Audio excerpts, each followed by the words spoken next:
तर 12 वाजेपर्यंत आमच्या पाळण्याचा कार्यक्रम होतो. त्यानंतर सर्व महिला सुरक्षित घरी गेल्या म्हणून त्यात तो काय आहे.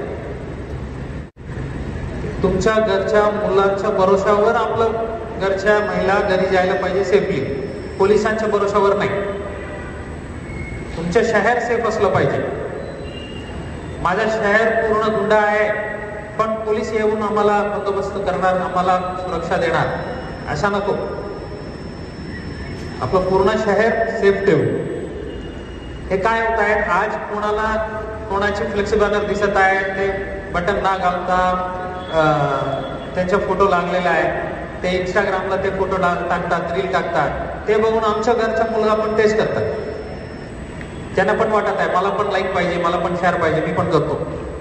असं करत करत ते वेगळ्या दिशेत जात आहे.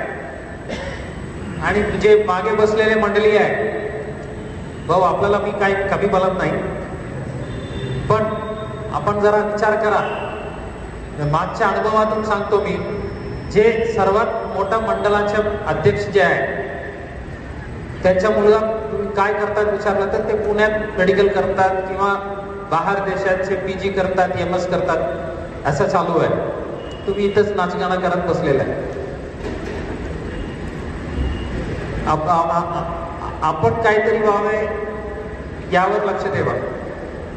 तिथे येऊन कोणी फुकटात DJ लावून दिलं, तुम्ही तिथे येऊन नाचगाणं केलं, त्या एक दिवशी तुमचा छान गेला, यात काही विषय होणार नाही. ते काय काही टाईमला गाडी आम्ही अडवलं, DJ गाडी पोलीस स्टेशनला जमा केलं, कोणी फोन केलं किंवा गाडी सोडलं किंवा त्या दरम्यान तुम्ही घेराव घातलं, गुन्हे दाखल झालं तर विनाकारण तुमचं भविष्य उद्ध्वस्त होईल.